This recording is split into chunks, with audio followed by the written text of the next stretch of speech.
Hi, this is Andy Cuccia. We're out on the California Delta on behalf of TNT Baits. We're going to talk a little bit about the Cuccia jig and why we feel this is the most productive and best possible jig for you flippers and pitchers and jig fishermen to be using. It's an Arky head jig. Troy Taylor and I spent quite a few months in developing this bait. You know, most jigs have some good qualities in them, and then they have some bad qualities. And what we've done is we've tried to take what we feel are all the best qualities that you can have in a jig, and those qualities are geared towards enticing strikes, triggering bites, and then being able to put those fish in the boat. And a couple of things that we've done with this jig, we're using an Arky head.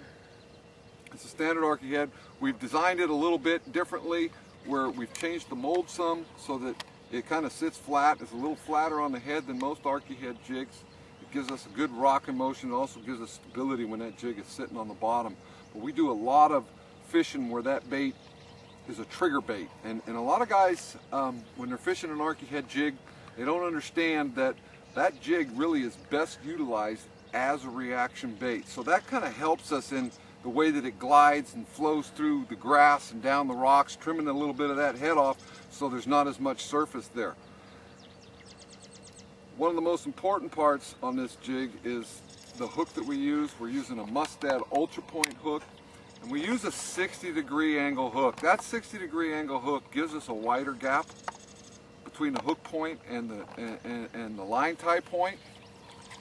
Gives us a better hookup ratio. When that fish gets that, especially those bigger fish, they get that jig in their mouth, it's going to reach up and grab and have plenty of room to penetrate, whereas if the gap is too close, it's liable to deflect and not give you a good solid hook penetration where you can get those big fish.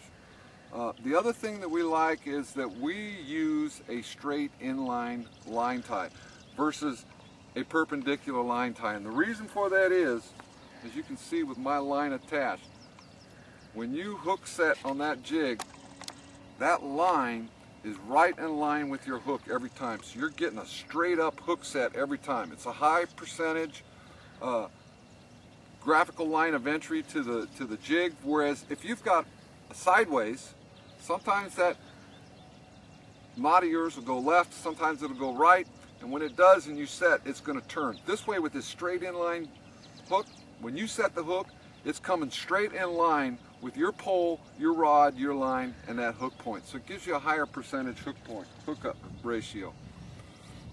The other thing is that we use specifically round rubber on the base of all of our jigs.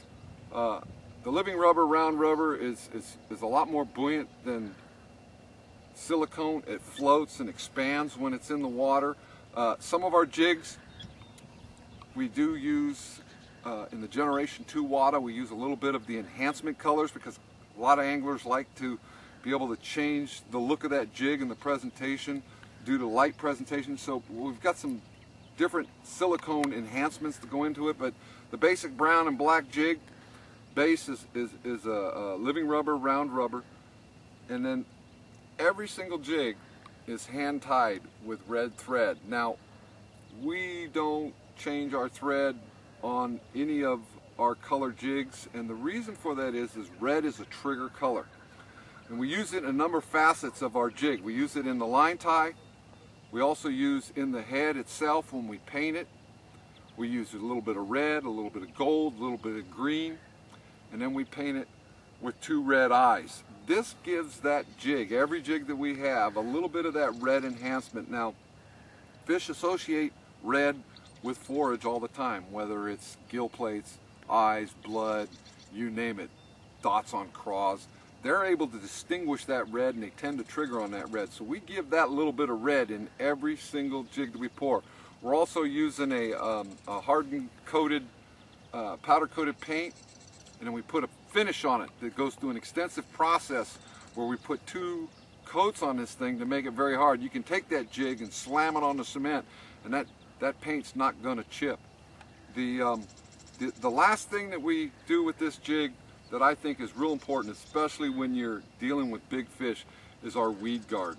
We use the newer 40 stranded weed guards versus the old 20 strand weed guards. The diameter of these strands are a little less, so we can make that weed guard longer, but yet still get that flimsy limberness that allows you to be able to give in when a fish bites, but yet when you hit the tule and grass, it doesn't give and get you hooked up. The other thing that it does, and the biggest reason for the extended guard, is that once you hook a fish, and the way that hook rolls around that fish's jaw, this now acts as a keep. So when that fish gets in there, he can't rock and throw that jig. Troyce and I put a lot of time into developing this jig. Catches a lot of fish. We got a lot of anglers using it. We recommend that you go out and give TNT water jig a try yourself. We want to thank you for tuning in today. We'll see you on the water.